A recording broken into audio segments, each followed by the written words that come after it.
Does size really matter? I think in business today, it's all about agility, speed, and execution. And that's why I love this next vlog with the Overport team. Check it out.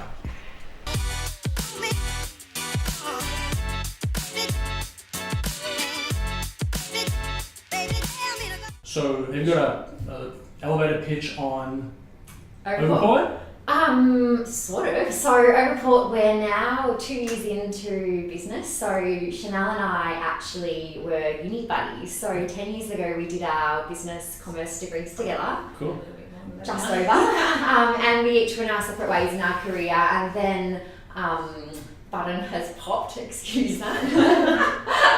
And then, yeah, we both had our corporate careers. Chanel was in the digital media side and fashion communications. Yeah. I was more the brand, FMCG product side of things. Yeah. And we both, separately came to the conclusion that, we were ready to do something different, to do something on our own, to make some waves. And, joined forces, and then Overport was created. So it's really evolved in the last 2 years, but we have 3 sort of core pillars to our business: brand, words, and social. So brand strategy, copywriting in all its shapes and forms, and social media in every, more from a content comms point of view. So are you guys actually preparing content communication and deploying it, or giving it to your clients to then deploy it? It depends on individual needs, but both. Yeah. So we have a lot of sort of ongoing retainer clients where we do it sort of end to end.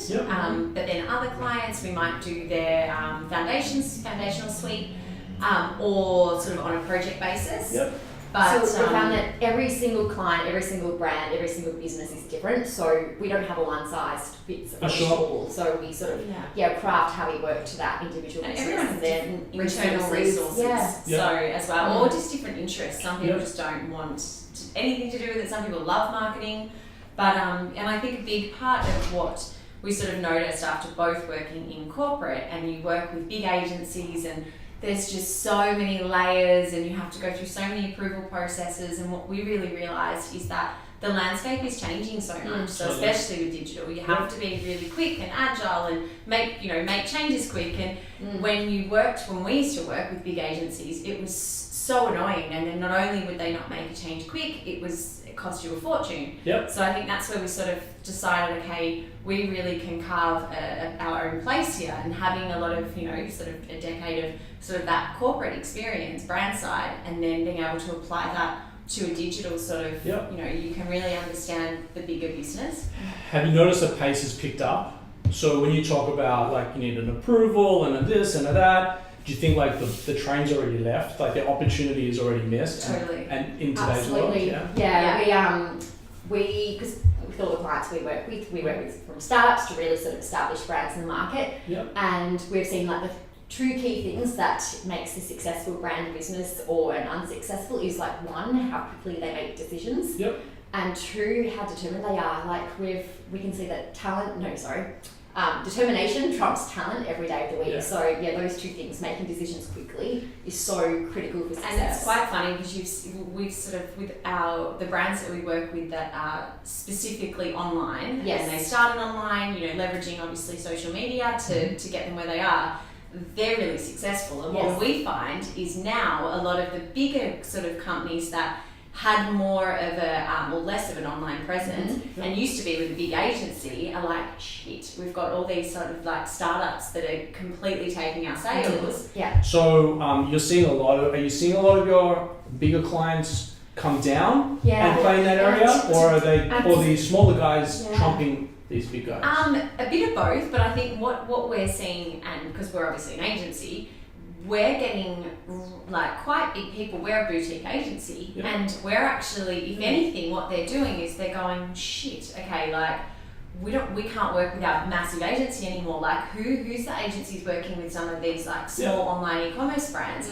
So they know that they have to make decisions quicker, and that they're like, okay, how do we do that? And it's actually benefited us because we've had people reach out that we would probably have not approached ourselves or thought, oh, okay, like we're sort of playing in a slightly different space, come and say, okay, no, like we want to be with an agency that's used to working with these types of startups because we're losing market share a lot, and obviously with the retail landscape changing. Yeah, it's really interesting. This Chanel and I experience. There's actually very few agencies that have worked brand side. Yep. So we're Overport's in a really unique situation in that we've worked for market leading brands both in Australia and globally, but able to work in being a small business, that we're able to be agile and apply all that big company thinking to businesses of all shapes and sizes and do it in a really agile, fast way. And I think it's more just you understand, or you have an appreciation for the processes, and so you can work with it. You can work with it. Sure. It's like an emotional intelligence type thing. You know what they're up against. You know, okay, if the marketing manager comes to you, you know the situation she's in and what she needs to achieve. She needs to and what she's up against. And this and that. So you can almost adapt your way and be like, we'll get you, we'll make it happen. Sell it in, We'll sell it in, don't worry. And then once you've sold that in, we'll work together and we'll be really quick. And we'll get you your what you need to be successful. So have you guys got a lot of bandwidth at the moment, or are you trying to keep up with the demand that's coming in the door? No, we're probably now, we want to grow, obviously. We'd like to probably hire maybe 1 or 2 more people, and then probably stay at a particular size. So something probably you don't actually know about us yet is that we actually have a side hustle. So Overport's the main gig, but we actually have a side hustle who's also a client of Overport. Yep. So Charlie's Screen is our little hustle. Okay. It's a men's skincare brand. Cool. And that's sort of the idea as well. If we see brands that we really believe in, or support, or at a really exciting stage, that then we sort of want to get the agency to a point where we can invest our time. And so it's a very interesting play. I like it, and I like it because my history, I was living in Los Angeles for 8.5 years, and I tried to find CTOs. And CTOs, Chief Technology Officers, they're writing their own checks at the moment because they're sitting in these big companies, an idea is sparked, they say, fuck it, I can do it myself. Yeah. And then they go and build Facebook, Snapchat, Instagram, all these types of big businesses. And so I really like the side hustle, using your knowledge and advice, which you're consulting, and then you're actually using that same knowledge and advice to deploy for your own products, own brands, and own it's great services. because like Charlie's Screen, we can test things out on our own brand. Yeah. So there's no risk to our clients if there's a new technology or a new, marketing often idea. do. So that's what we often do. Because there is so many programs and things that pop up every day that to obviously apply that to a client is risky, and we also need to then justify that obviously to them. Yeah. So it's been really, really good to have. Is Charlie's Screen live online? Yeah. Okay. Completely. So we'll link charliescreen.com. We'll hook you up too. Oh yes, please. Yeah. Clean up your act. I know. You've been speaking to my wife, haven't you? Guys, I will link Overport's details. I'll link Charlie Screen's details. I'll link Instagram, Twitter's, all of the details so you can get in touch. Thank you so much. I'd love to circle back in a few months, talk about some customer success, talk about some of the new things that are happening in the digital sphere and your opinions and your thoughts around it. But for now, we both have to go and pay the bills. Absolutely. So back to the hustle.